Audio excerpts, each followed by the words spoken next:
Good morning. Thank you for joining today's HIA-LI Manufacturing and International Trade Committee meeting. Thank you very much for your time and thank you for joining us today.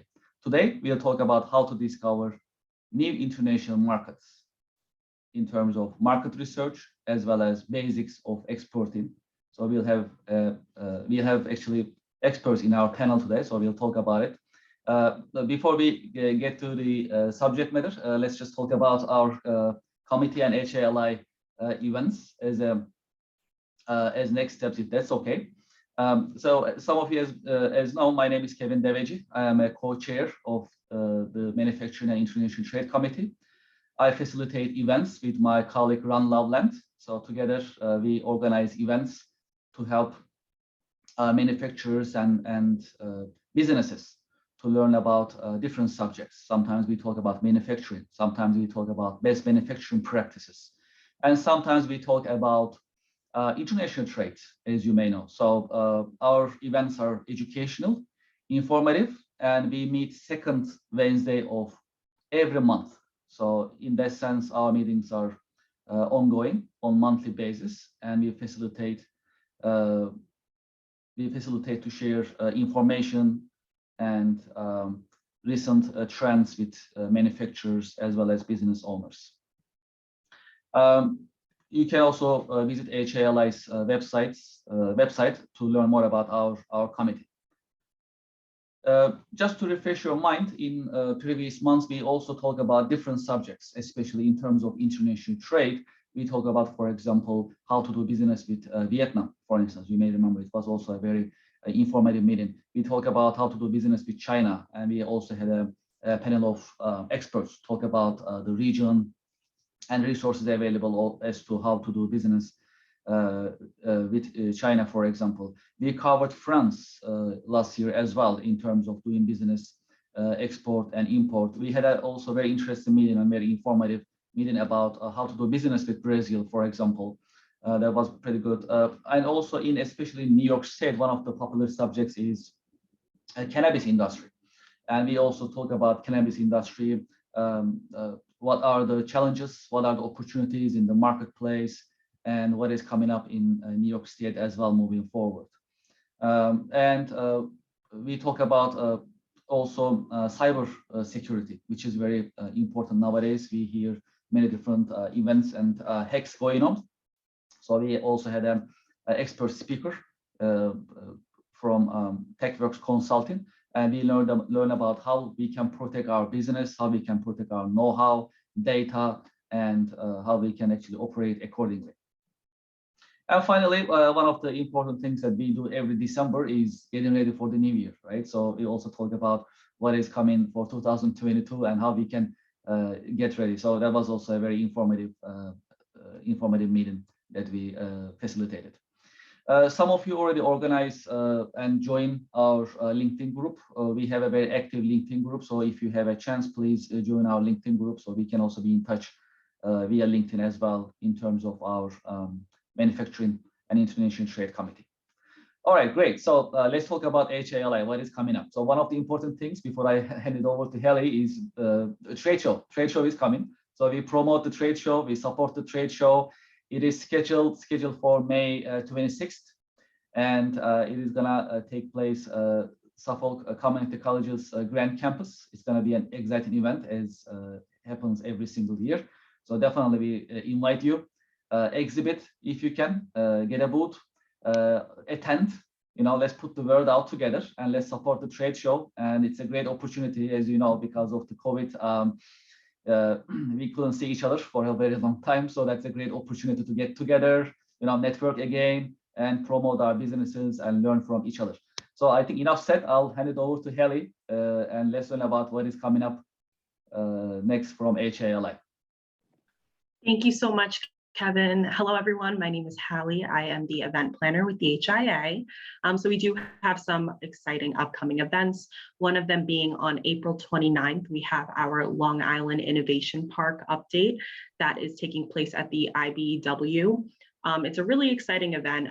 Basically, we will just be discussing all of the amazing things that are happening within the park. We have some CEOs that own some businesses in the park that will be speaking, as well as some local legislators. And we're also expecting Steve Ballone to come make some opening remarks. So that's going to be a really wonderful event if you are able to come, if you're interested in attending. We will also be selling some exhibit booths there. So if you're looking to set up a booth, if you currently have a business in the park, or if you are looking to do business in the park, it's definitely a really great event to attend. And then, of course, as Kevin mentioned, we do have our trade show coming up in May. We're very, very excited about that. We're back at Suffolk, so we are expecting a really, really great turnout. We do still have some booths available, so if you are interested in getting involved with that as well, please reach out to me. As most of you know, we are looking to have a really nice presence with the manufacturing committee this year. They will be having their own pavilion, as well as some seminars that Ron has been so wonderful to put together. So we're really excited to get some manufacturers really involved this year, also offering some job opportunities, having some students and job seekers come as well. So overall, it should just be a really, really nice trade show. We're happy to be back in person and back at a larger location. So really, if anybody has any questions about any events that are coming up or looking to get involved, I will put my email in the comment section, and feel free to reach out to me. And I think that's about it for updates on our end. Thank you so much. And Kevin, I will pass it back over to you.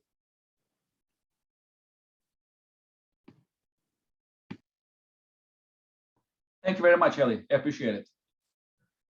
Sounds good. So HIA-LI is on the move. Always new things are coming up. So it's very exciting. I also like to see if my colleague Ron has anything to share. Ron, are you with us? Yeah, good morning. I just want to emphasize what Hallie was talking about. When's the last time we've had a manufacturing show on Long Island? It's like, I don't know, maybe 15, 20 years ago. So this is a chance for manufacturers to come and make connections with local suppliers. One of the big things that we ran into during the pandemic was, hey, we got all this stuff from Asia, and how do we get these things? So we had to have, local manufacturers making masks and garbs and hazmat suits, ventilators, test kits, vaccines, you may name it. So this is a great chance for manufacturers to get together to make connections. And, the other big thing that I see from manufacturers is they can't get workers, right? So we're going to have, career seekers coming through. We've got working with Rosalie Drago over at Suffolk County DOL to bring in job seekers, as well as, the folks that are really doing it right are the ones that are reaching into the schools, letting students, parents, teachers know about the high-paying careers available in manufacturing. So this is going to be a great event. It's going to be manufacturing, automation. They're going to bring their automation partners because a lot of the kids, students get excited about robotics and automation. Again, we're going to have students talking about their connections with manufacturers as well as the teachers. So it's going to be a great event. Hope you guys can join us. Thanks, guys. Thank you very much, Ron. I appreciate it. Thank you. So we are looking forward to this event and, of course, other events as well as HIA-LI. And we support it, and we'd like you to join us as much as you can. As you also know, we also started to have some on-site meetings at HIA-LI, which is very, very exciting. I'm also looking forward to organize our committee meetings as well moving forward, hopefully, in person. That I cannot wait. So that's exciting. Hopefully, it's going to be much better for business community and environment, and we'll work closer moving forward. Thank you very much, Hallie and Ron. I appreciate it. Okay, moving forward with our panel.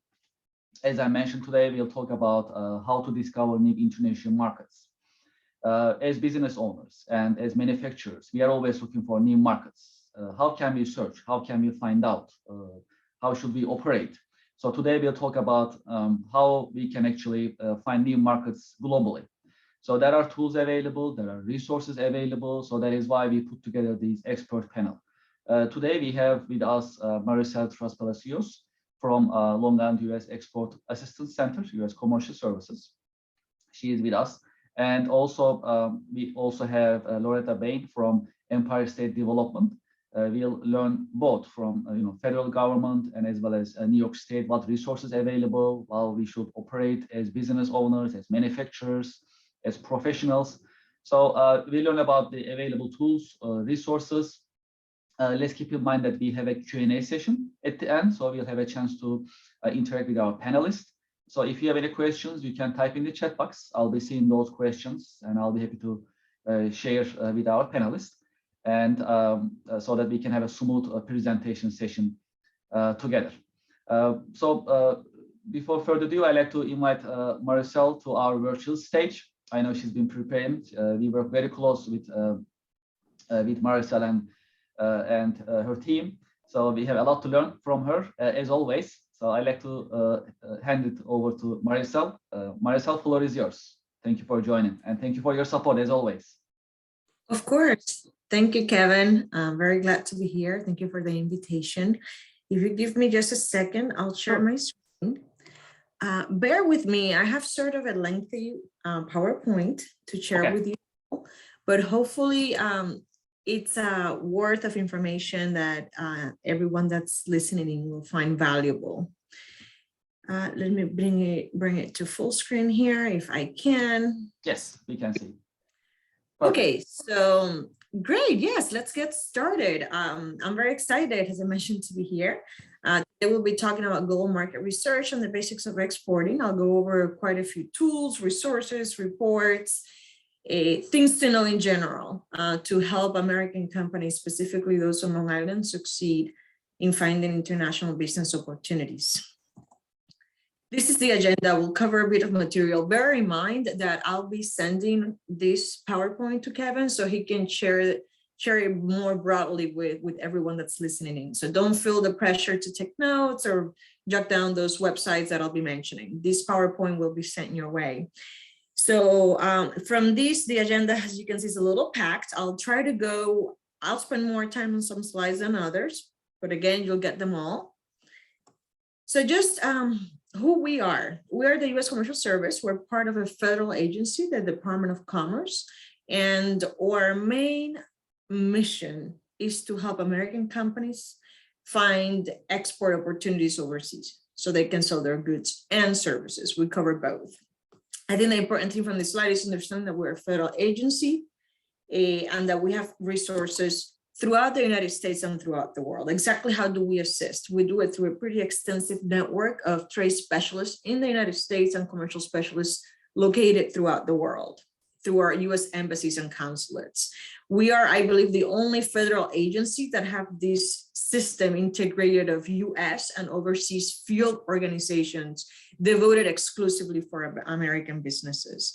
So think, particularly those overseas, think of them as your commercial diplomats or your disposal to try to help you. In the United States, we are located in over 100 U.S. cities. Long Island is one of those places where we have an office. We have also another one in Harlem, New York City, Middleburg, Connecticut, Miami, you name it. So specifically for Long Island, we're located in Old Westbury. It's a two-person office. It's me and my colleague, Jamel Hicks. We cover different industries, so do know that we assist as many industries as you see on this screen, from aerospace and defense to healthcare, travel and tourism, which is considered an export, education, considered an export, pretty important for Long Island. If you are not from Long Island and you are in here today, just on this website down here, you can find your local office and find your local trade specialists. To work with us, many of the services we offer are for free. Some of them are fee-based. I can go over some of those fees as we move along the presentation. But it's really important as a federal agency that whatever it is that you offer has at least 51% U.S. content. This is really important. We want to help those businesses that create value here in the United States and keep those jobs in here. For Long Island, we work exclusively with NASA and SOFIC headquartered companies. We assist in a broad range of areas: export counseling, market intelligence. Our sweet spot is really matchmaking. This is when we try to match the U.S. company with a foreign buyer, a foreign partner, whatever it is that you do. And we do commercial diplomacy. So why exports matter? I think that probably most of us know that 95% of the world population is outside the United States, but also more importantly, 70% of the world's purchasing power is outside the United States. So there are many, let's say not wealthy, but people outside the United States with these purchasing power to buy American-made goods and services.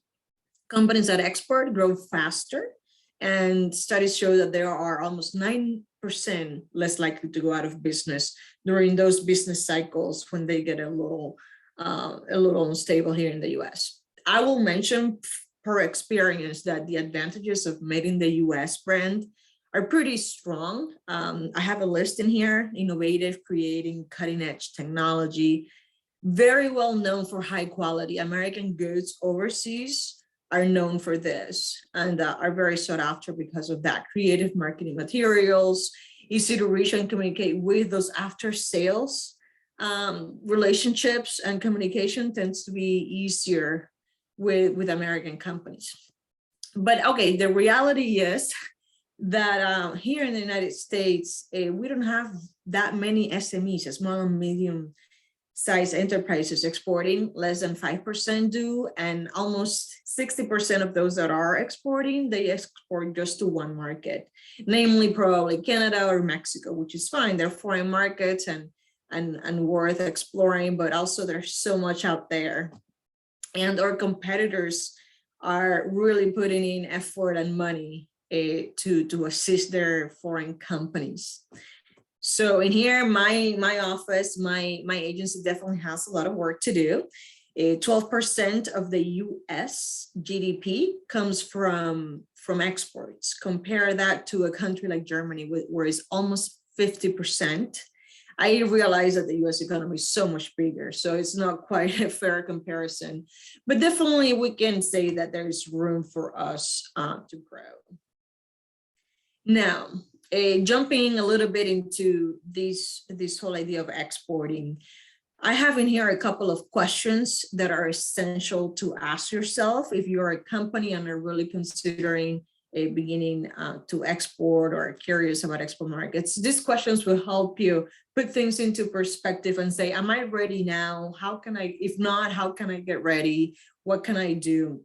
But they can definitely make you think. For example, does your company have a product or service that has served the domestic market successfully?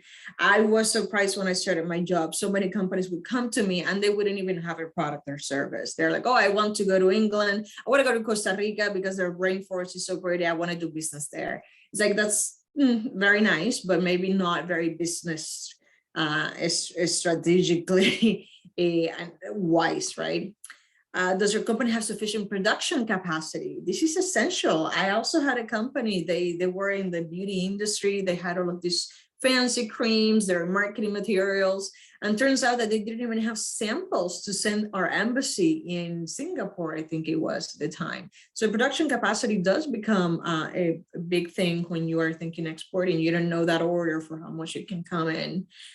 I won't go into each of these questions, but they're food for thought, okay? If you are thinking about the whole thing of exporting. Do you have both US and foreign intellectual property protection? I'll go a little bit into this later in my presentation, but this is pretty important. Does your company have the appropriate knowledge in shipping its products, knowledge of freight forwarders, things like that? So questions that I really like to pose to companies that are, especially those that are very new to the export process. And this sort of jumps right into this whole notion of having an export strategy plan. I know that it sounds, oh, another document that I would have to do, I don't have the time, but once again, this can really help a company put things into perspective, organize themselves, and just perform better, I believe, when it comes to international sales. Some questions in here. Is an export license needed? Which countries are targeted for sales development? Not all countries are, right? How will your product export sales price be determined?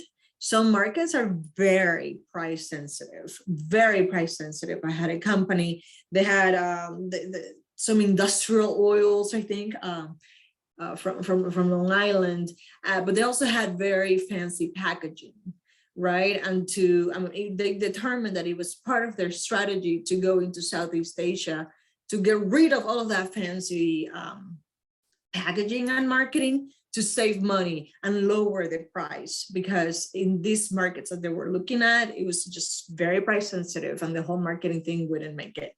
So these are things that you have to think about when you're definitely prioritizing your markets and understanding the places you want to go into. What personnel and company resources will be dedicated to exporting? Maybe you have Spanish speakers, maybe you have French speaking people in your company and you want to take advantage of that, or maybe you have someone that knows the regulations in the EU very well and you want to exploit, for lack of a better word, that in your company. So know who you have, right? That can help too. What will be the cost and time in time and money for each element? I will say this: exporting is an involved process, and it does take resources, personnel, time, money, attending those trade shows for sure.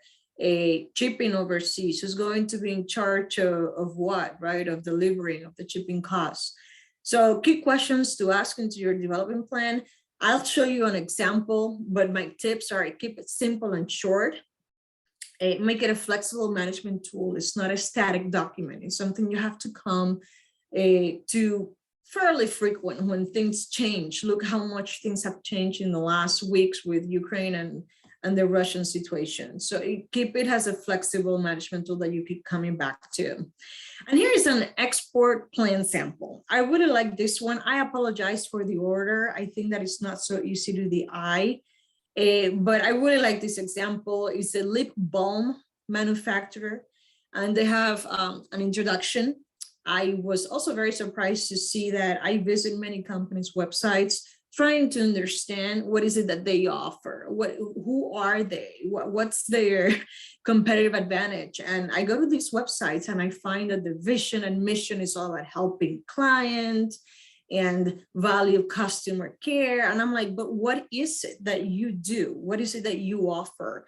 And because I spend a lot of time on companies' websites, and I find it sometimes hard to locate that and to leave the website with an idea. Okay, these are lip balm. I know that lip balm can be sort of a very straightforward product, but it's really important that you just have a sentence or two saying, I am a manufacturer of this, or this is what I do, in plain words, so people just right off the bat, they understand your goals. So in here for this company, they want to use e-commerce. They want to market outside the United States. Some of the goals are very general, right? But still, it's a goal and you have it there in your plan. Your financial resources. What budget are you going to allocate for these export goals of yours? Translation of marketing materials. That's a cost that you have to factor into your plan. A website. Sometimes you will really have to make slight cost-free modifications, or it will take modifications to your website, right? To really target those international customers. Particularly pay attention to your contact us form. There are many websites in the United States where it makes the field of the zip code a requirement. And in many countries overseas, there are no zip codes. So it makes it harder for them to reach you. Let's see, non-financial resources. Several staff members have traveled abroad. You want to take advantage of that. Maybe they know the market, the business culture better there.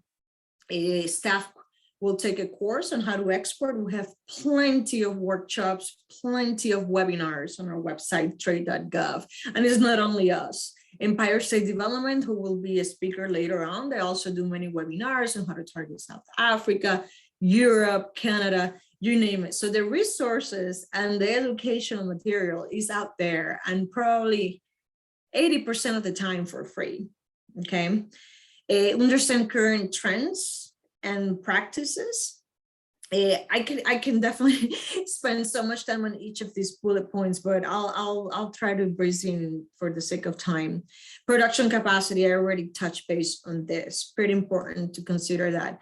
Targeting markets. And again, later in the presentation, I'll show you some tools and resources to help you develop each of these points that I'm talking about, particularly targeting markets and how to do that.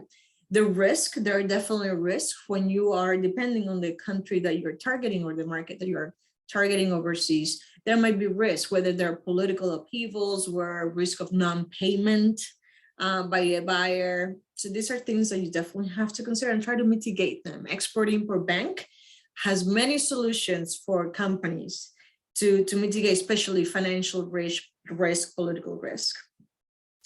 Credit policies. So in here, cash in advance, debit card, how are you going to accept those payments? Cash in advance might be more secure for you, but maybe for your buyer in a developing country, just to pick an example, might be not so feasible, and you might lose that customer because you didn't offer more flexible payment terms. Return policies, you have to think about this if you have a product, right? How will that work out? Shipping, freight forwarding, export licenses. This is pretty important, and this goes into the export compliance aspect of international business. I'll cover a little bit of that later. Perhaps health certificates you might need, language laws. I like, on this one, I like mentioning that we think of Canada just as a 51 state, but Canada is a different country and they have 2 languages, and it has to say, for example, made in the US, both in English and in French. So these are modifications you may have to make to your products, to your manuals, to your marketing materials to abide by Canadian law. Understanding your harmonized code. I'll mention that a little bit later. Intellectual property, export documents, pricing, how are you going to do that? And again, the website tactics. So this is an example of an export plan. And I really like, I didn't go in depth into each bullet point, but it can give you an idea. And you can see that it's not something that is so specific to be burdensome. And it's something that still puts things into perspective and helps you with that initial research. And here are some resources for how to develop an export plan even more. There is a sample outline in here, and this webinar on how to write it, hopefully it's still there. I found it very useful when I first started my job. All right, so market research, where to start? I usually recommend companies that the first thing, and this is only for physical products, this is only for physical goods, not services. One of the first places where you can start is knowing your harmonized system code. It's also called the HS code. The HS code is basically this code that identifies a product has a glass, or has a motor engine, or has a bicycle, or has a TV, right? And has the name says it's harmonized across the world. So up to the 6th digit, I believe that most countries, if not all, really recognize that product has whatever that digit is, right? So this number is very important because not only for market research reasons and collection of data and statistics, but it also determines the tariff treatment that this product will receive in that country that it's going into.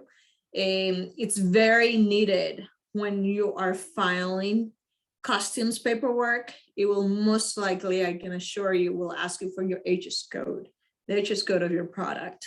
So it's a really important number to know. I know that many companies produce more than one item. There's some that just 1 or 2, but have a list of your HS codes. I've visited many companies and they're like, what is an HS code? That's freight forwarder stuff, responsibility. And it's true, the freight forwarder, your customs rep can help you with that, and they should definitely know.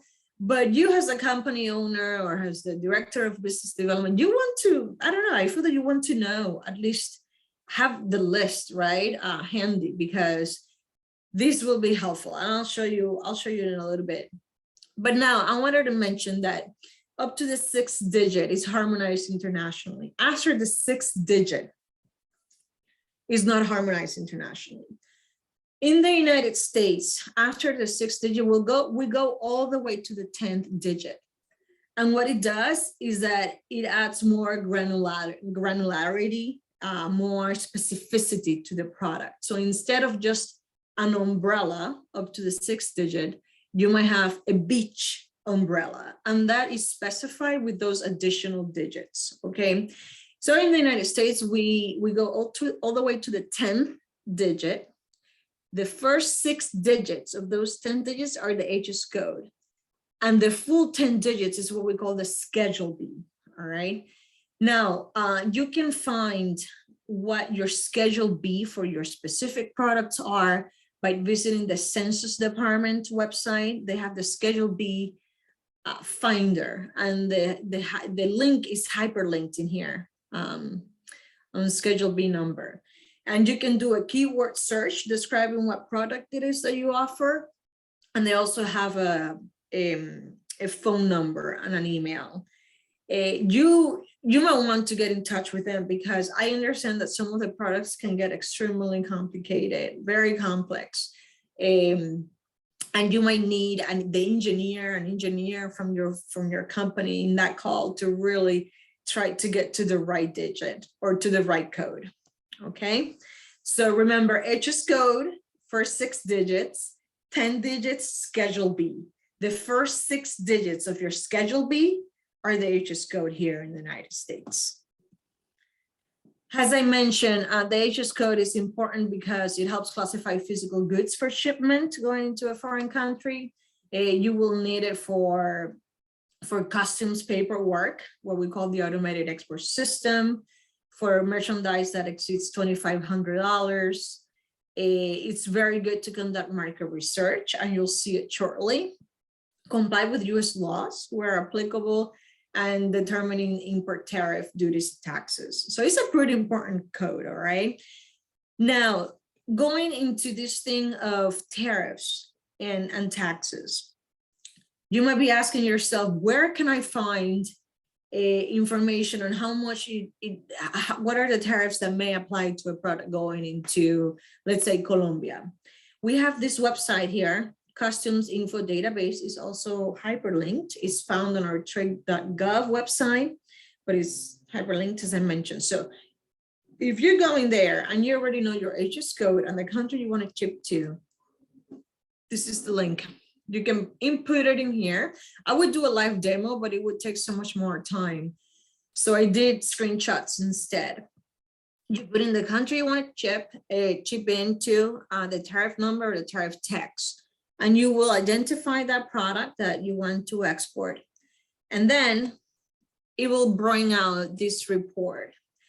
In this case, I use the example of Belize, Central American country, and I use the HS code that you see there on the top, which is the equivalent of corks. Let's say that you want to export corks to Belize.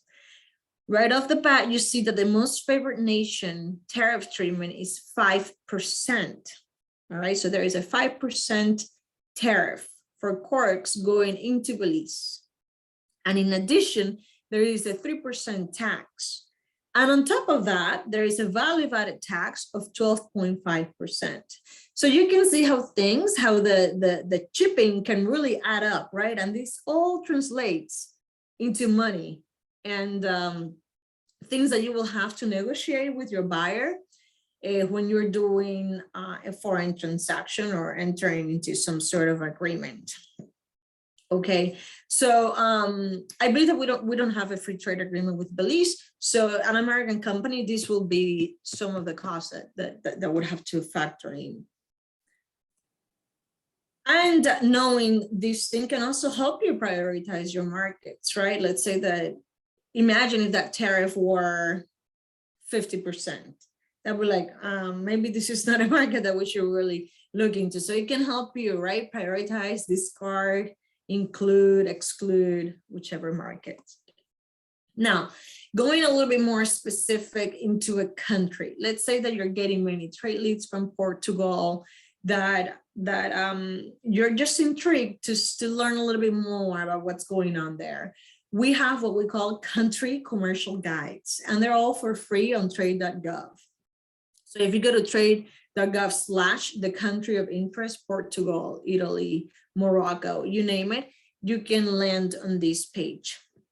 And then you click on country commercial guides, and in there, there's a wealth of knowledge. I have to say that I use these guides, not on a daily basis, but almost on a weekly basis, because I get companies that come to me and say, hey, what is the process? Hey, what is the export documentation needed to go into this country? And some of the information can be a little bit general, but some of it can be very specific and super helpful. I myself use it. So as you can see in here, it tells you the leading sectors for US exports in that specific market. So in the case of Portugal, we see that there are, what is it? Like 7 leading sectors, including agricultural products, aerospace, automotive, energy, ICT, healthcare, and education. So if you're in any of these sectors, it might be worth it, right? Exploring the data that's in there, and why is it important for US companies in this specific market. We also have information on customs regulations and standards for Portugal, trade barriers, import tariffs, import requirements, and documentation. I had a company from Long Island come to me and say, we have this soil remediation product and we got a buyer in Australia, but I need to learn about the documentation requirement to export this product. Of course, I had no idea. I went into the country commercial guide, and without even having to bother my colleague in Australia, the commercial specialist that we have in Canberra, I went into the guide and I went into documentation requirements and all of that. And right there, it said for chemicals, soil stuff, check out this department. I went in there and it said pretty clear, this is what's needed. So I sent them the website and they found it helpful. So as I mentioned, pretty handy information, especially if you're in that stage of just doing research in general. And then on selling US products and services, we have how e-commerce is doing in that specific country, distribution and sales channels, trade financing, protecting your intellectual property, et cetera, et cetera. So the country commercial guides is something that I really do recommend to check out. Now, I want to share this tool. It's from the Census Department. It's called the Global Market Finder. Again, you will need your HS code or your Schedule B, it's US data in this case. So you go to the Global Market Finder, the link is right there. And I really like this tool. I feel I should use it more, but I think that for companies it's great. So you choose a commodity code. In this case, I used that one 8419200, a bunch of zeros, and it's exports of medical, surgical, or laboratory sterilizers. Okay, so you click in there and the data. If you pick Portugal, for example, because you've been getting all of these trade leads, you've been reading on Portugal, you want to learn more. And in here, what I like about it, among all other data that it can give you, is that it gives you the average unit price of this product going into Portugal. And you can see that it's almost $6,000 for these lab sterilizers. And that can help you put things again in perspective, saying, am I price competitive? Is it too high? Is it too low? Would this be a market that's right for me? I think that that piece of data is pretty crucial. So again, it's on a product and on a market basis. And of course, in addition to that, you have how many, the quantity of these sterilizers going into specific markets. In the case of Argentina, it was for whatever year I forgot. Let me move this. What year are we talking about? 2020. So in 2020, from the US, there were 18 of these lab sterilizers going into Argentina. And the total were almost $1 million. Okay, so again, it's all about putting things in perspective and comparing. And the Global Market Finder, I think it's a phenomenal tool. Now, give me a chance, sorry.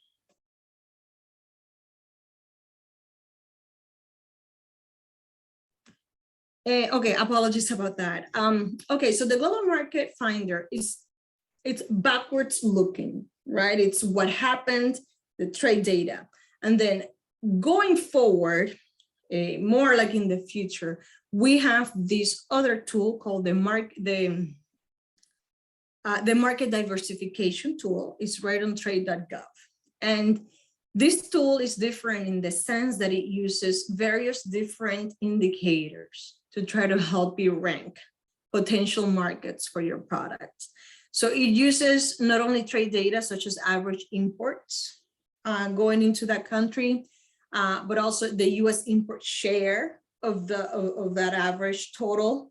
It uses the cost to import, the international logistics, whether or not there's a language match, meaning do they speak English, whether there is a free trade agreement, whether it's a landlocked country, the rule of law. So you can see the indicators right here, and you can assign different weights to these indicators. So let's say that you're a very new company to exporting. So maybe you really want to make sure that the rule of law ranks very high. You don't want to do the risky stuff of going into less, let's say, into newer markets that are developing. You don't want to run any of those risks. Forget a little bit about the political upheavals and whatnot. You might want to increase that weight to the rule of law. So you can definitely have control over this. Let's just say that you're really interested in the US import share for that market. You can assign all of these weights, they have to add to 1. All right, so you can assign 0.3, 0.2, 0.4 to each of these indicators. And then you will need your HS code again. So you put it in there. And in here, I use the example, I think, of lipstick, HS code 330410. And the United Kingdom came on top. And China came second, and Singapore came third. And the list is pretty extensive. You can download your export results into Excel to further, manipulate or work with the data, and use it to your advantage. I will have to say that in this tool, you also have the option of researching by region. So let's say that you really want to focus on Latin America or on ASEAN or on Africa, you can just bring it down to that. Or you just want to research specific countries. So it's flexible in that sense. Okay, and as I mentioned, it's a little bit more forward-looking. It's not just based solely on past trade flows and data. So this is the market diversification tool. Here are some, I've already touched on a few of this, but here are some additional things to have in mind. I mentioned the country commercial guides of FTAs. I think that it's good as a business to just have some familiarity, at least with the countries that we have an FTA with. For example, do you know that we have an FTA with Oman, with Morocco, with Jordan, with Bahrain? It's not just Mexico and Canada, right? Through the USMCA, formerly NAFTA. There are quite a few, so don't leave a deal on the table just because you think Oman is so far away. Just know that there is an FTA and maybe something you want to explore a bit farther. We have industry teams in the US commercial service. And I really want to do a live demo here, because let's say that if you're not interested in specific markets or anything, you really want to focus on an industry or on a sector.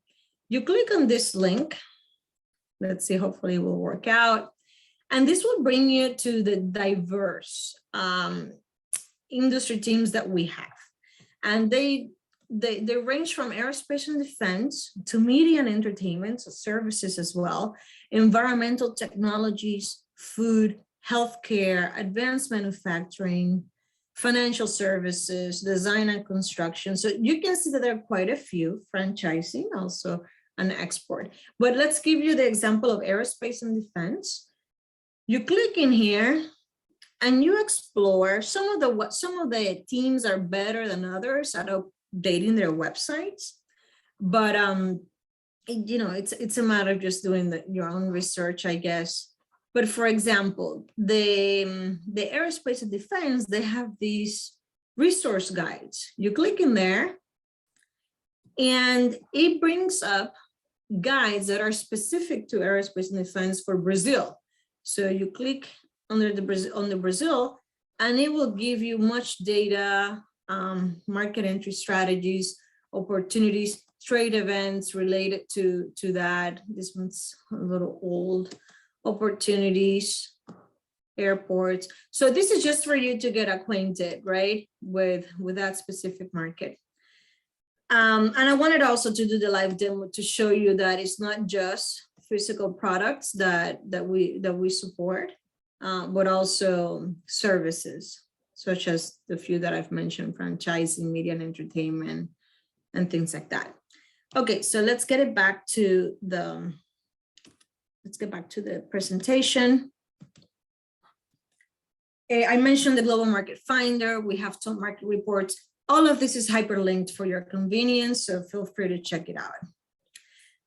Now, just a little bit basics of exporting, sales methods and channels. There are many different ways that you can, of course, export. You can do it indirectly or directly. You can just be passively filing orders for domestic buyers that then will re-export that product or export that product. Interestingly here, I want to highlight this, is that there may be some issues with export compliance with this. All right, US law places the burden on the OEM, on the original manufacturer of that product. Okay, so you may want to know where your product is going or the end user of your product. You can do it through intermediaries such as a rep, a distributor, or you can do it directly, such as an e-commerce platform that you may have on your own website. There is no right or wrong way. It's not that passively is bad and actively exporting directly is good, not at all. It just really depends on a range of factors. For example, the size of your company, your appetite for risk, the resources you have available, the opportunity costs, and there is a list in there. But just know that there are different ways of doing it. Now, having in-country presence, you can do it through a sales rep. You can do it through an agent or a rep. The difference between these two is that agents can have power of attorney in the market, right? So this is a person that you may have in Malaysia that has, with their signature, the power to do, because you granted it to them, to make legal decisions based on your company in that country.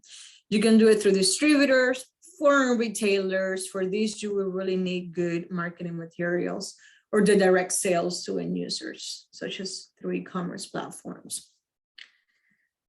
When finding that partner overseas, ask all the questions that you need. The more questions you have, if they're good, the happier they will be, because they know that they will be separated from less qualified competitors. So don't be afraid to ask for references, for methods of introducing the product into that new sales territory.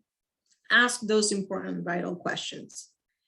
And I wanted to mention this slide here because this is where we can come in, the U.S. Commercial Service. We can help you find those vetted partners overseas through a wide range of services that we have. We can make the in-person introductions. We can do background checks. So let's say that you found a partner, but you still want to do extra diligence. We can do that background check for you on that company. We can make virtual introductions. You can make use of the embassy space or the consulate or the ambassador's residence, whatever it is, either to launch a new product, to do a welcoming reception, to do a training for your in-country personnel. It's a very customized type of service for whatever it is that you need. We call it the single company promotion. So we can definitely assist with this process of finding that partner and make it into a new market. Our prices for this area are very, I think, reasonable. We are a federal agency, definitely not in the business of making money. For example, introductions to up to 5 potential partners are $950 for a small company. for a small American company. And that includes the vetting, it includes the introductions, and if you deem it appropriate in the market, embassy personnel will go with you to that meeting. Many companies, small, medium, and large, they like having US personnel presence, US government presence at these meetings to, I don't know, add more credibility or whatnot. So we can definitely help in this endeavor. Now, let's talk a little bit about the regulatory environment. I realize that time is going by quickly, but I really want to put this in consideration for all companies of all sizes. When you are exporting, there are legal responsibilities, and it all comes in the name of export compliance. There are three main agencies that regulate this. You have to find the jurisdiction that your product or service will fall under. The Department of Commerce has the Bureau of Industry and Security. They regulate most dual use commercial items, dual use meaning that they can be used for commercial or military applications. The Department of State's DDTC department, they do mostly critical defense articles and services. And then OFAC from the Treasury Department, you're probably more familiar. They do the trade sanctions, the embargo countries, and things like that. So the first thing is really knowing your product, who has the jurisdiction over that product, particularly between BIS and DDTC. So just not to dwell too much on this, because this is a whole separate, not separate, but it's so much information that I always try to get on those webinars regarding export compliance, because there's so much to learn. But just ask key questions. Don't delegate it. I was surprised to find that companies would tell me, oh, my freight forwarder knows that. No. It's you, as the company, has the original manufacturer, the one that has this responsibility. Do not rely 100% on people outside your company or just on a freight forwarder, okay? What are you exporting? Where are you exporting? Who will receive the item, and what will the item be used for? These are critical questions that you have the responsibility of asking. What are you exporting? I'll give you an example. There was a famous case. I think it was a Boston-based company that was manufacturing some sort of laundry machine or whatnot, and they were selling it to South Africa. And South Africa, and their buyer there, was in exchange re-exporting to Iran. So the name already can raise some red flags. Turns out that Iran was using whatever was inside that laundry machine. There was some uranium components, and they were collecting that. So in here, what are you exporting? A laundry machine, but what will be the end use of that product? It wasn't really to do laundry. It was to get enriched in uranium. And what will the item be used for? Who will receive the item? It was in South Africa. At the end, your end user was in Iran. And these are ways that you can easily break US export compliance laws. You should always screen who, even though, let's just say the example of Canada, such a friendly country, there might be people in our consolidated, in our entity list, restrictions list, that may be Canadian citizens and that you're forbidden from exporting or engaging to any business with, even though they're Canadian. So you have to screen these people. And we have this list, it's called the Consolidated Screening List. It consolidates quite a few websites, or sorry, lists, entity lists, and a few others from the government. It consolidates into one. And if you type the name or the address, you see the print screening there, it tells you if you can do business or not with that person. This is very timely now, given everything that's going with Russia and Ukraine. There are some resources. Make sure that your people, your staff is familiar with some of these export compliance laws. This booklet here in red or orange, it's very small. I really like it. It goes through the basics. Intellectual property, many companies think that because they have a patent or a copyright here in the United States that applies internationally, that is not the case. There's no such a thing as an international intellectual property protection. You have to go into that specific market and file for protection. And sometimes not even I understand that not even in the market, but on a within regions in that market, okay, you have to file for individual protection. So don't fall into that trap. Some companies that say, oh no, my product is too complicated to replicate, or my product is so simple, who will replicate that? Those are the ones that get busted. So be careful. And it not only happens to the small businesses. I think that Pinterest or something like that, years ago, they run into some issues in Europe because someone in Europe got their URL, their website, and they had to pay millions to get it back. So be on the lookout for that. We have this website called stopfakes.gov. There are quite a few resources there. Also, I'm going to mention we have what we call the IP attaché program. These are government lawyers and trade or commercial diplomats that specialize in that in both areas, and they can offer free counsel.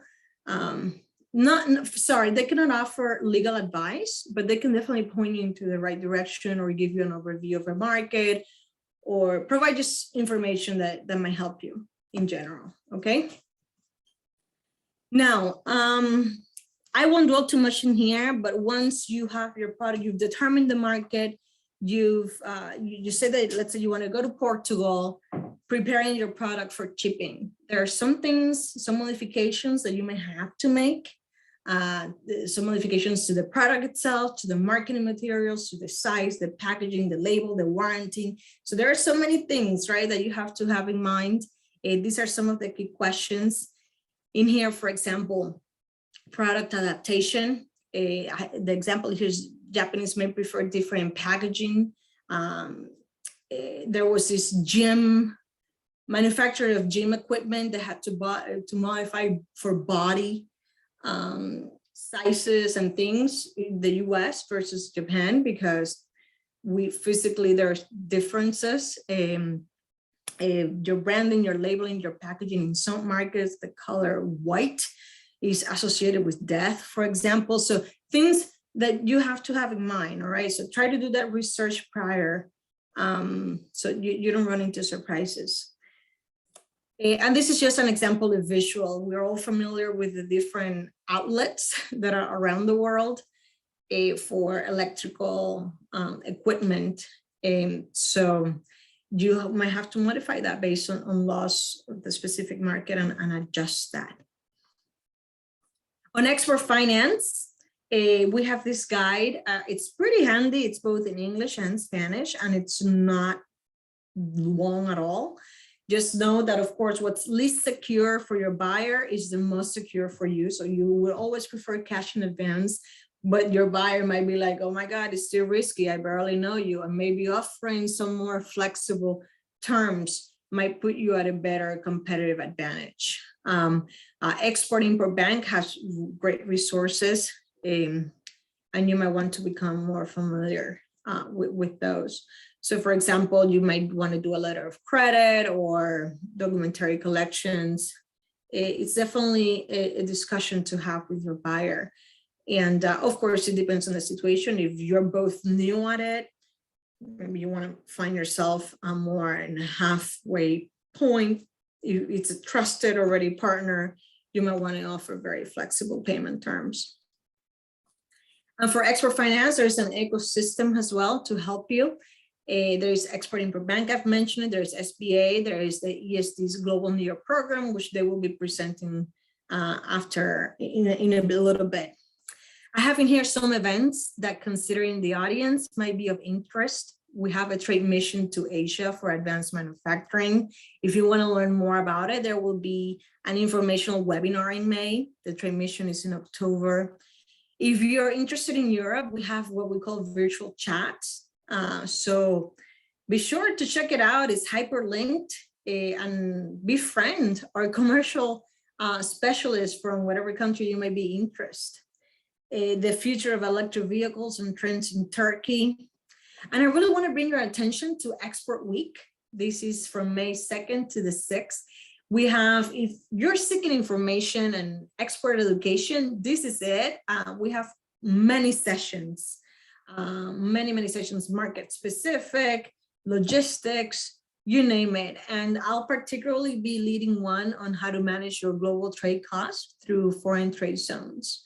on May 4th. So please do check out this program. It's very good. It can be a good educational experience for your employees and for yourself as well. That's all I have. This is our small but solid team on Long Island. And I believe that we'll leave questions for the end. I'm not sure, but Kevin, back to you. Thank you.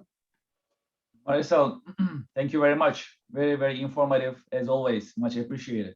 Let me take over the screen and then we can continue our session. So we learn a lot, as we always do, and that's very helpful for us to see what is coming in terms of activities and education events. Also the tools actually very helpful. That's just so exciting that I have to say.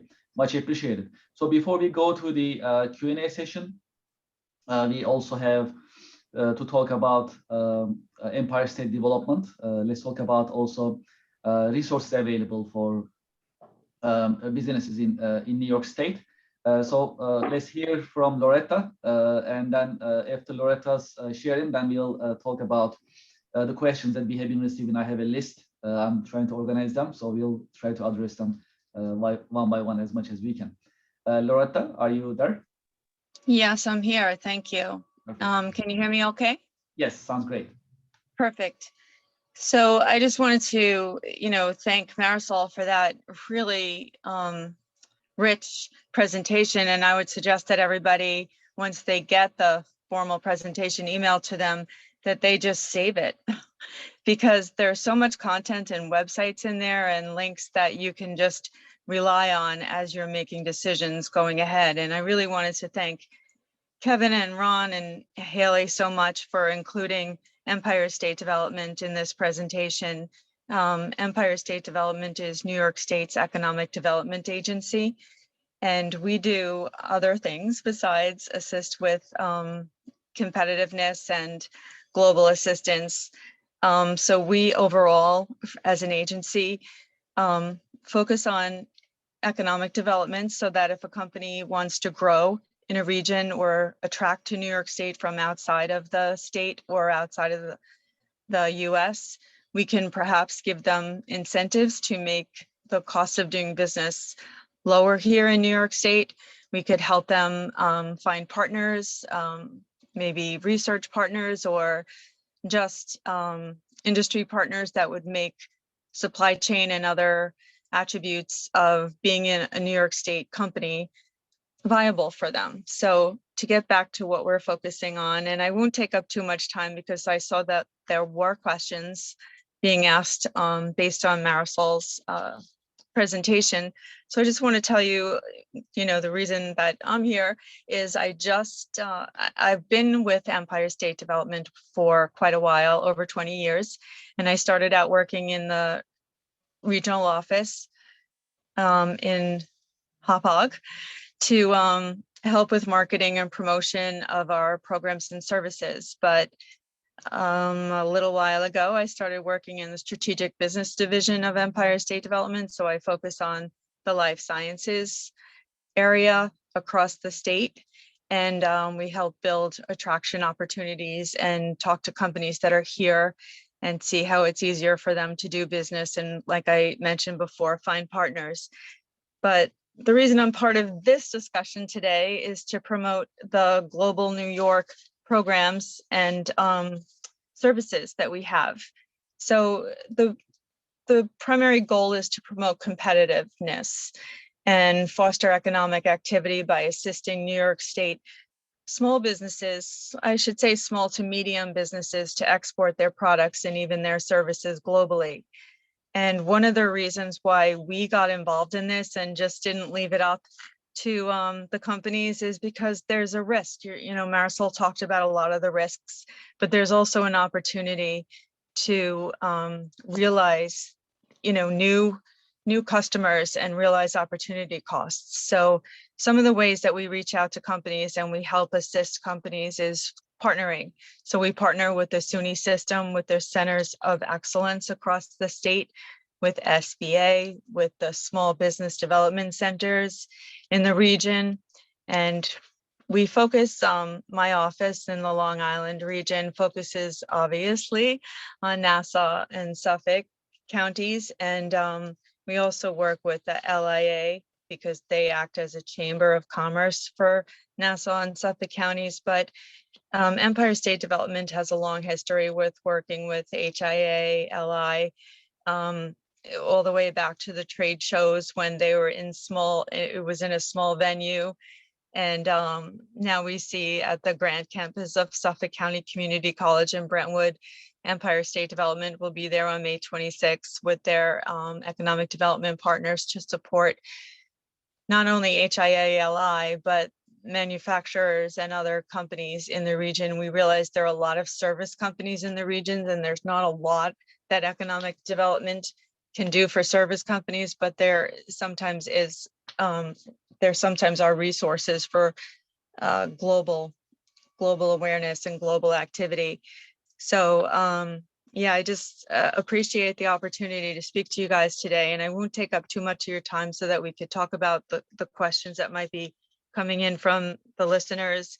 I just want to let you know that Empire State Development and the Global Division tracks a lot of the exporting that happens to, out of New York.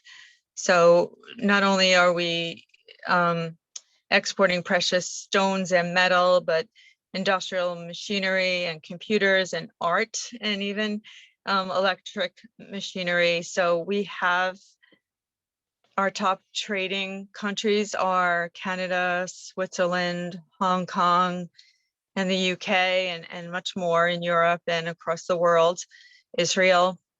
So we have global foreign offices, which would be able to assist companies to enter a market.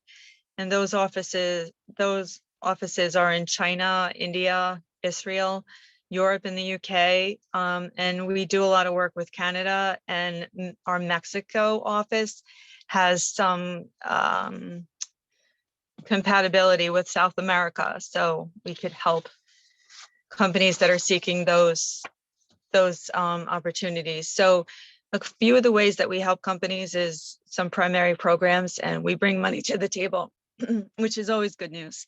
So we have an export marketing assistance program, which we call EMAS, so that people don't have to memorize everything we're saying.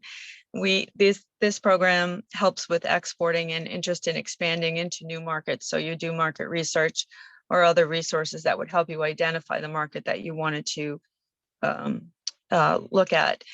We have another state trade expansion program, which we call STEP, and it's for New York State headquartered companies that are more experienced already sort of exporting and engaging in exporting activities.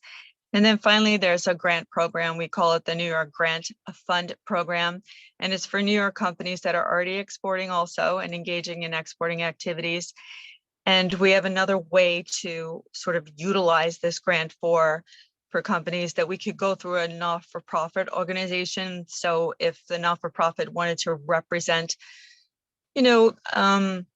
a few different companies and be the sort of grantee to help companies go to trade shows or other export assistance and trade education opportunities, then we would be able to use the Global New York Grant Fund for that. And I just want to make you aware, you not have to become an expert on our programs. That's why I'm here. I'm in the Long Island office, and I'm here to kind of guide you through whatever you might be looking to do, what you might want to learn about. And, I'm just sort of an email away. So there's maybe one or two other things I want to tell you about. Lots of times we work with entities to put together trade shows or even trade missions. And one thing we do with another organization that Long Islanders in exporting might know, it's an aerospace membership organization called ADAPT, and they work with aerospace and defense companies, and they will put together trade shows. For example, in 2023, they're going to help some companies go to the Paris Air Show, and that's in June of 2023. Probably help people go to Hanover in May of 2023. And then there's some potential markets for trade missions in Europe and the Caribbean even now that are being planned for 2023. So we don't want you to miss out on opportunities. So what I was thinking as a new part of the Empire State Development Global New York team, that I should join that LinkedIn page that that HIA has. So I'm going to do that when we all hang up. And then, you know, I think that I covered enough stuff to give you a background to let you know how you can get in touch with me. And, you know, I partner now with Marisol and her team to, you know, make sure that the companies in the Long Island region get what they need and they get their questions answered. So saying that, I will lead it back to Kevin, and maybe we can do some question and answers. Perfect. Sounds good. Thank you, Loretta. Much appreciated. So it's always good to learn about Global New York initiative and also available resources. Very helpful information. Thank you. Yes. So we've been receiving questions. So let's talk about the questions that we have been receiving.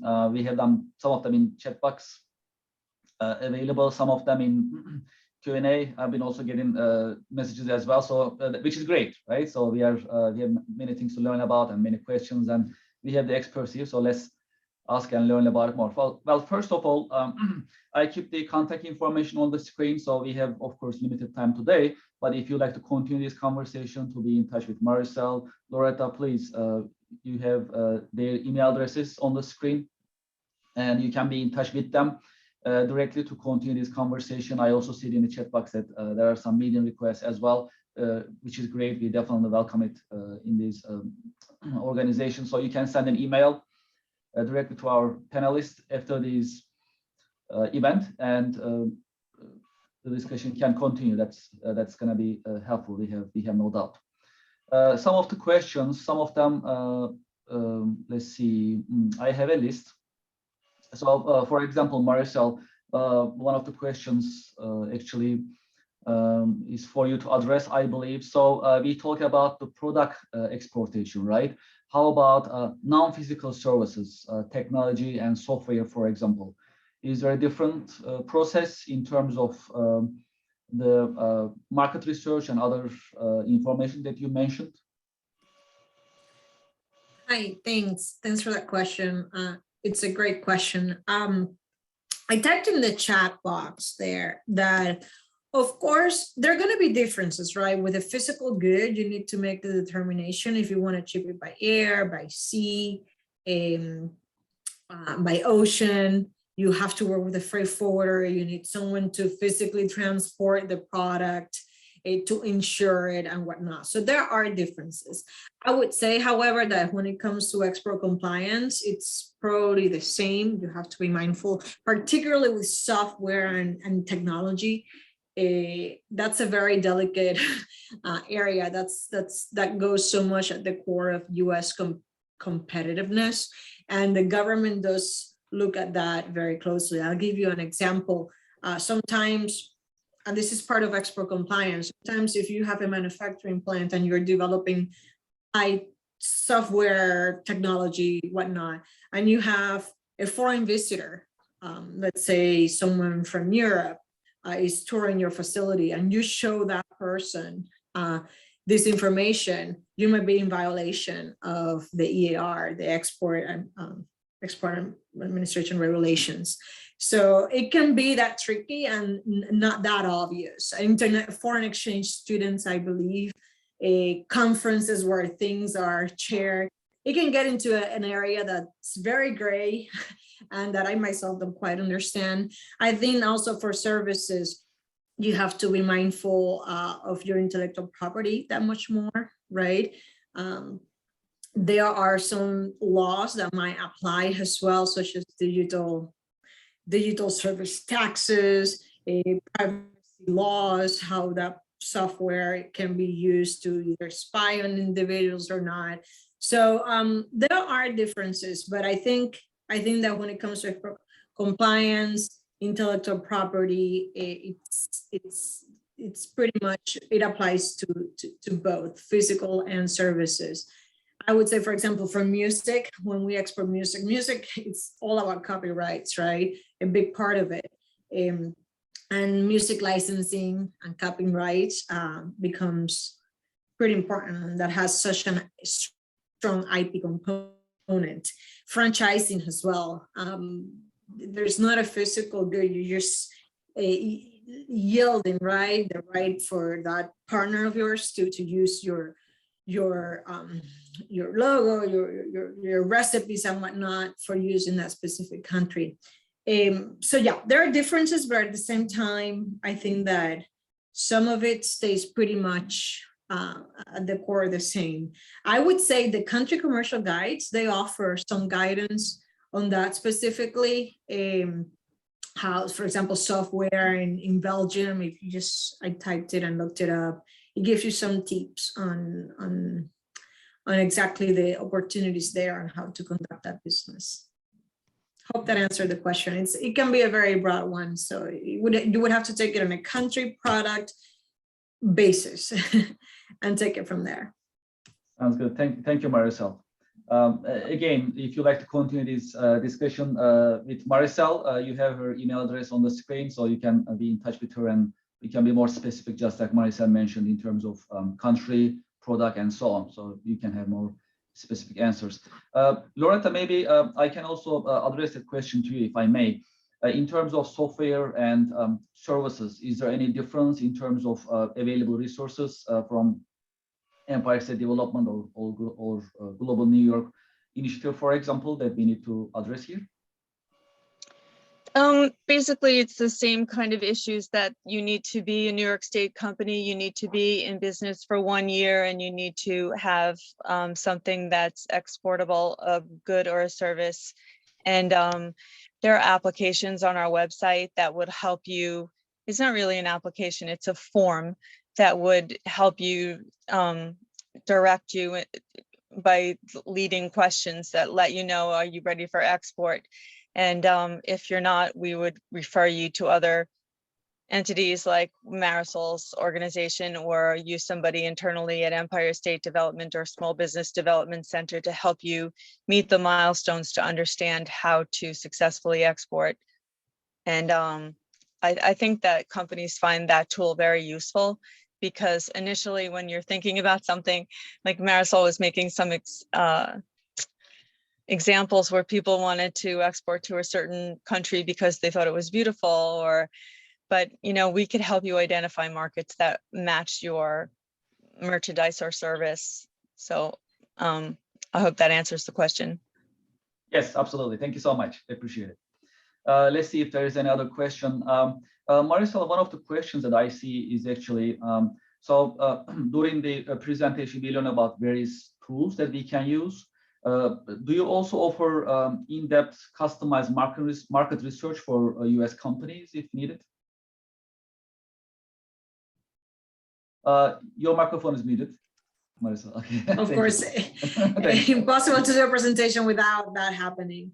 Yes, the Department of Commerce, we have access to certain databases and trade data that if we talk to a company and they tell us specifically, for example, what their HS code is, what their product consists of, and we have a better understanding of what it is that they offer, we can do a little bit more customized type of research, actually for free. Now, if you're looking at something much more in depth, we have something that applies more to rural companies, but of course, you know, there can be some ways around it, and they can do very, very in-depth research for maybe $1,000, or depending on the package that you select. Is it 5 markets? Is it 2 markets and a region? Depending, right? They can do that for you. It's called RAISE. RAISE. And again, it's more for rural companies, the Midwest region. One of our offices there developed this program, but that's for very in-depth type of research, and there's a cost to that. Now, if you want something that perhaps a little bit just research, custom made, but not as sophisticated, perhaps, my office can definitely help. We would just need your assistance, right? Providing specific information that we may need, such as the HS code and things like that. Thank you, Maricel. Let me see if there is another question. Okay, so one of the questions about certificates. So we did not design the committee meeting, this meeting for any certification actually, but we'll keep it in mind for future reference. I think that can be a good idea. Thank you. So let's see. All right. So before we end our meeting, Maricel, do you have any final remarks that you'd like to share with our attendees? Let's see how many minutes we have. Do we have like 3 minutes? Yes, we do. Okay, maybe I should share my screen and also share with participants. Absolutely. Sharon, do you want to continue? Hold on. No problem. Okay, what I want to share in here is just this website. If you go to trade.gov, which is a website, and for US businesses here on the top, you click in there, Research Center, and you come here to trade data and analysis. There's some really interesting databases in here that they get updated quite periodically. So let's say that you're looking for more national, state level information exporting. You can come in here and either do either US national trade, US state and metro trade, industry level data, global trade data. Here's the market diversification tool that I talked about. But for example, let's see on global trade data. I don't think this is what I wanted to show you, but give me a second. State trade data resources. If we go in here, for example, I was curious to see how the current conflict in Europe might affect New York trade-wise. So I came to this tool, a Trade Stats Express. Let's see, and in here you can do national, state, at the state level. I wanted the state. Give me a second. This is the downside of doing a live demo. My internet connection sometimes is slow. So in here, you select New York. And let's say this is not the HS code. It's another different classification system, the NICE. I'm not as familiar with that one. But let's say that you want the fourth digit, a little bit more specific. My computer is loading. Hopefully it won't take too much time. Okay, there you go. So I click in here on the fourth level. I want to leave it all merchandise because I want to have a better idea. So you can see here that for New York, Canada, Switzerland, Hong Kong, United Kingdom are some of the top trade partners. I believe that Loretta mentioned those. But let's say that I want to do by trade partner, exclusively in this case, either Russia or Ukraine, to see how it might affect New York State's trade.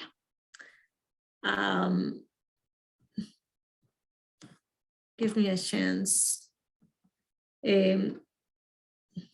Well, we select in here the partner. Let's do, I guess, Ukraine. Let's say what New York is exporting to Ukraine. It says used merchandise, motor vehicle parts, motor vehicles, communication equipment, and computer equipment. And you can see the volume in here is not relatively that big. In 2021, it was approximately $200 million that we exported to Ukraine of all the merchandise. So you can see how this could affect, right? Or how it could be of use to certain companies and even policymakers. So I wanted to show you this. You can do it by partner, by product, as I showed you. Exports, imports, you can select the start year. So just something to have in mind that this type of trade data is available. You just have to go to the Research Center Trade Data Analysis and explore it a little bit, play around with it. You can do it by region, by country, by industry. We have metro trade data. So metropolitan, New York metropolitan, I believe is the third or the second largest in the country. It usually alternates between Houston, LA, and New York. But it's a great tool if you're a data geek. And even if you're not, if it's part of your job and you just want to go well informed into a meeting, the ranking for the New York metro region is the second. The first one might be LA. I don't know, but yeah, something to know that it exists and it's available for free on this website. That's all I wanted to share. Thank you. Thank you. Thank you, Marisol. Thank you for demonstration. Let me take over this. Okay, there it is. All right, perfect. Yeah, thank you for the final information that you shared. And as I mentioned earlier, Marisol's email address is on the screen, so you can be in touch with her in case you have more specific questions. Loretta, would you like to share your final thoughts before we end our session? Yes, I would. Thank you. So I said earlier that I don't need you to become an expert on our programs and services. You just tell us what you're looking for, and we'll see if we could help you with that. But for a guideline, I said before that you needed to be a New York State company located here, not necessarily registered here. And you need to have 500 or fewer employees, which is a lot of companies on Long Island. So I expect a lot of phone calls and emails. And the eligibility for our program, I should say the eligible activities for our programs, financial resources, you could do market customization, where maybe a lot of European companies will expect you to be able to send them a link, but other countries, I should say, still like hard copies. So if you need to translate your collateral material, that's one of the things we could help you with in the market customization. We do trade shows and trade missions. We provide funding for export education and product adaptation. Marisol was mentioning earlier that you need to maybe change the plug so that you could plug in electronic equipment. There are things that you don't think about, even though you're the expert in manufacturing a certain item or product. But when it comes to outreach to global countries, you know, there's some adaptations you need to make.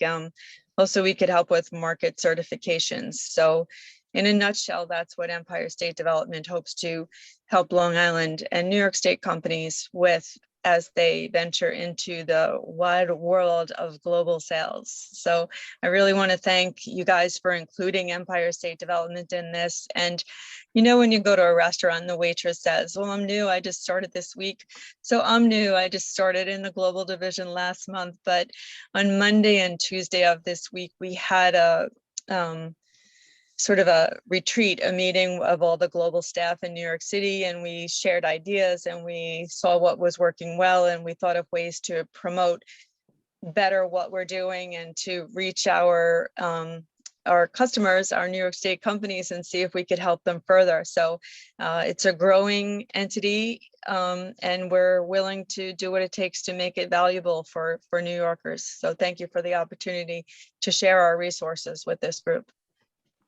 Thank you, Loretta, and we wish you best of luck at your new post, and we are looking forward to working with you closely moving forward. Appreciate it. Marisa, also thank you so much for your insights as well.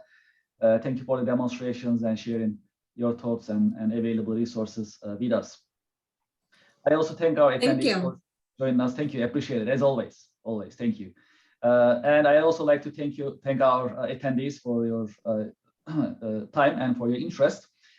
You see our contact information on the screen, our panelists, my colleague Ron Loveland, and mine as well. We always welcome experts to our committee meetings. Our committee meetings are designed for education, to share information, knowledge, market intelligence. So if you have any expertise that you'd like to share with HIA-LI community, please send us an email. So we'll be happy to discuss and how we can also invite you to our coming committee meetings. Before we end it, let's just remember on May 26th, there is HIA-LI trade show. Ron just posted in the chat box. You can also see a link to get a detailed information on the trade show. There is a dedicated page on HIA-LI website. So you can exhibit, you can attend. Let's support HIA-LI's trade show. We are excited, as Haley mentioned earlier, for this trade show. It's going to be very happening. I'm going to be there. Ron will be there. And HIA-LI team will be there. Many business professionals, manufacturers, experts will be there. So we are looking forward to seeing you there. Let's be meeting there together on May 26th at Suffolk Community College Grand Campus. That's a great campus. It is, it is grand. So we'll all enjoy it there and looking forward to having you there. I'd like to thank you for your time and thank you for your interest. And we are looking forward to having you at our next committee meeting next month. Thank you and have a nice day. Thank you. Bye-bye. Thank you.